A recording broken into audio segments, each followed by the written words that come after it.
नमस्कार मैत्रिणींनो, मिष्टीज किचनमध्ये आपले स्वागत आहे। आज आपण बनवणार आहोत फ्राईड मोमोज।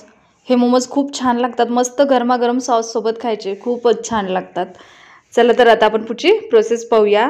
जर माझ्या चॅनलवर तुम्ही नवीन असाल तर माझ्या चॅनलला लाईक, शेअर आणि सबस्क्राइब नक्की करा, नक्की सबस्क्राइब करा। चला पुढची प्रोसेस पाहूया। मोमोजचं स्टफिंग बनवून घेणार आहोत। त्याच्यासाठी इथे मी ऑइल घेतलंय, याच्यामध्ये आपण आलं, लसूण आणि एक मिरची घेतली आहे, त्याची पेस्ट घालून घेतली आहे। त्यामध्ये आता आपण बारीक चिरलेला शिमला मिर्च घालणार आहोत। त्याच्यामध्ये आपण बारीक किसून घेतलेला गाजर घालणार आहोत। बारीक किसून घेतलेला कोबी घालून घ्यायचा आहे।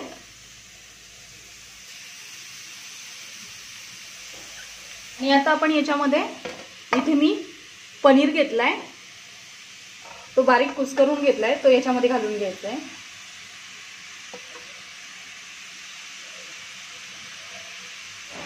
पनीर सुद्धा आपला मिक्स करून घ्यायचं आहे। याच्यामध्ये काळी मिरी पावडर घालणार आहोत, 1 चमचा, 1 चमचा सोया सॉस, 1 चमचा शेजवान चटणी, चवीनुसार थोडंसं मीठ, आणि हे सर्व व्यवस्थित मिक्स करून घ्यायचे। आणि आता आपले हे सर्व स्टफिंग आपण थंड होऊ देणार आहोत। आता आपलं स्टफिंग पूर्ण थंड झालेलं आहे। इथे मी आता मैद्याचं पीठ मळून घेतलेलं आहे। आता आपण याचे छोटे छोटे गोळे करून पारी लाटून घेणार आहोत।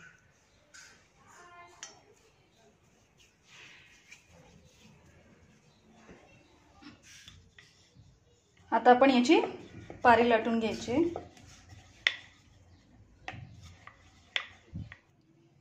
आता आपण पारी लाटून घेतलेली आहे आणि याच्यामध्ये आपण स्टफिंग भरून घेतलेलं आहे। आणि आता आपण याचे मोमोज तयार करून घेणार आहोत।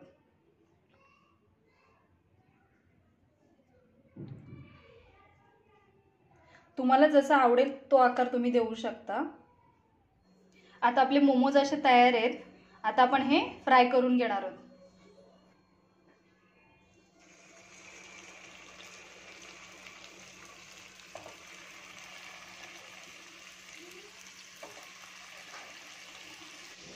आपले जे हे मोमोज आहेत ते आपण दोन्ही साइडने मस्त गोल्डन ब्राउन होईपर्यंत फ्राय करून घ्यायचे। हे आता तुम्ही पाहू शकता, आपले मस्त गरमागरम फ्राईड मोमोज असे तयार आहेत। वाव, खूपच छान लागतात, मस्त गरमागरम सॉस सोबत खायचे। आहा, तुम्हाला एक मी तोडून दाखवते, मस्त आतमध्ये स्टफिंग पनीरचं, खूप छान लागतात। ही रेसिपी तुम्ही नक्की ट्राय करा। जर माझे व्हिडिओ तुम्हाला आवडत असतील तर माझ्या चॅनलला सबस्क्राइब नक्की करा, नक्की सबस्क्राइब करा। Thank you.